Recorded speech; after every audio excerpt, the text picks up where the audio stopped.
leaving's difficult. I think, most of the Bobby Angel anthology they're all farewell songs.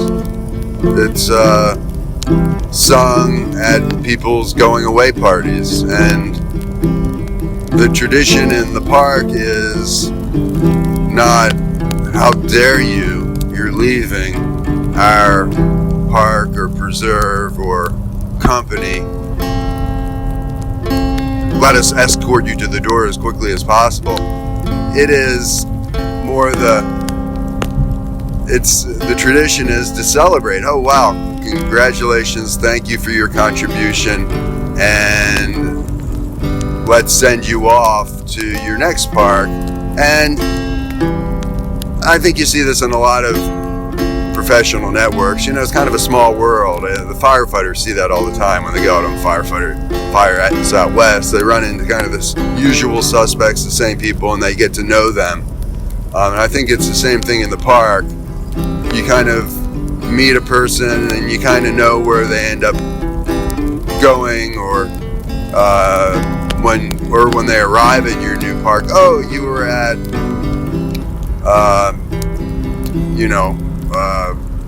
Olympic. Oh yeah, I know somebody up there. Oh yeah, I have a story about him. So it's kind of a small network. So all these mass exodus of the swamp, it was at some juncture where all of a sudden a bunch of people that had been at the preserve for long and short periods of time were just leaving all at once. And not that they left all at once, but we kind of had a party to kind of celebrate them. And I got to a point where whenever there was a party, there was an expectation that Bobby Angel has to sing a song. And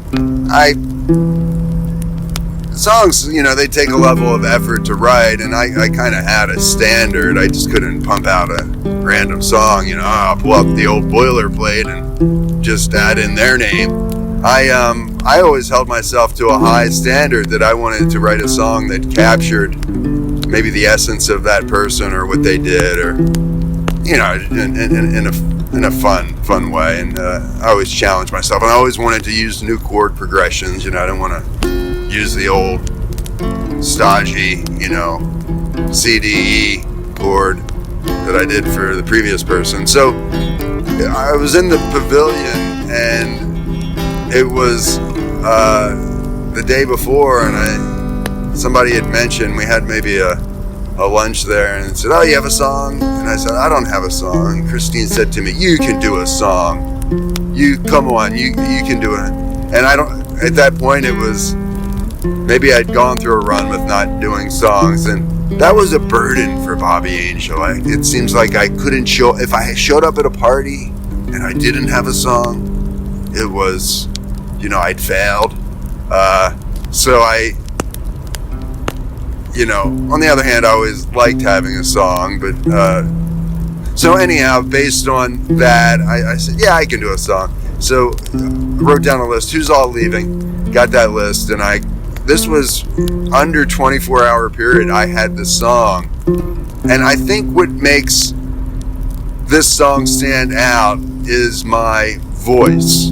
I think it was a breakthrough voice. I think the lyrics are good, and it extracts a certain amount of nostalgia, kind of really comes from. I think it's a slow grind on this song, and my voice just really, I think, churns up the emotions, and I think it has somewhat of a climactic ending and a very kind of nostalgic, poignant ending, and that's also then worked up to in every chorus, and it goes by person who is leaving and has a little antidote for them, some serious, some all about the person, and some of them funnier. And it was performed before a live audience, so you can hear the laughs.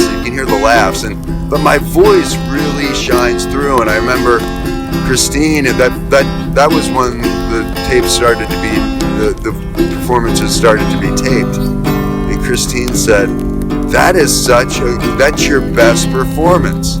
And I listened to it, and yes, the lyrics, and I had not I mean, from starting to performance, it was less than 24 hours, but my voice really came through.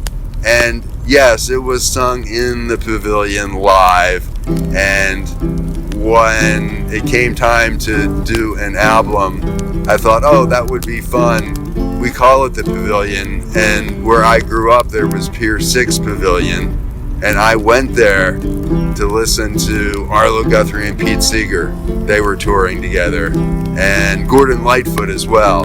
And I remember I really connected with Arlo Guthrie, and that's, I think, inspired this nature. He was kind of a founding figure in my formulation of the nature folk music that, you know, everybody said, oh, you sound like Bob Dylan. But when I went to those performances, and I loved Neil Young live, I mean, the energy he could bring to the stage. But it was something about Arlo. He was the sweetheart of the aging hippies, and he was there with Pete Seeger, who was the, you know, loomed large in the folk movement, and, you know, Arlo didn't really have much of somebody described him, have much of an ego. You know, he'd let kind of Pete run the show, and then Arlo would chime in. But what I loved about Arlo's songs is he always had a story about the song, and I think that's an important part of the nature folk movement. Campfire shanties is, what's the story behind the song? Because I think that is just as interesting or important, and that's also in the campfire tradition. So about leaving, you know, it's always tough on the people leaving and they're going off to a new place, but it's a time of excitement for them as well. There's usually a new adventure, and they're usually going willingly, and they're looking forward to that. I think the hidden side of farewells is, you know, that, and then how tough it is on the people that are staying. You know, that's how time passes, is, you know, I haven't aged, Bobby Angel, but then when I look back at all the people that left, I would start to think, wow, I have aged, because that was a long time ago. So the farewells are, you know, farewell songs are sung for those people leaving. But I think in many ways it's a farewell song for us, seeing them go off to wherever they're going and waving, knowing that, hey, stay in touch and happy trails, and looking forward to seeing you again. But there's that big question mark. Maybe we won't see each other again.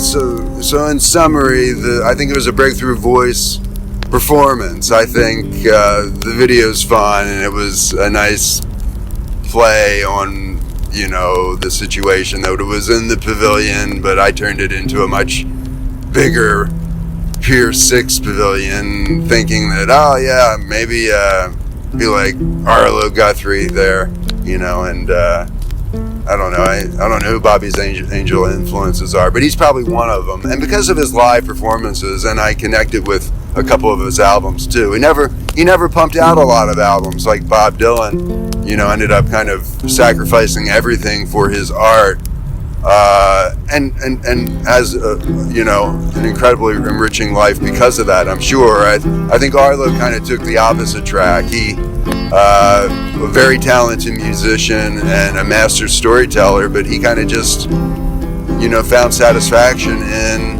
family life. And so I think he's a good role model, and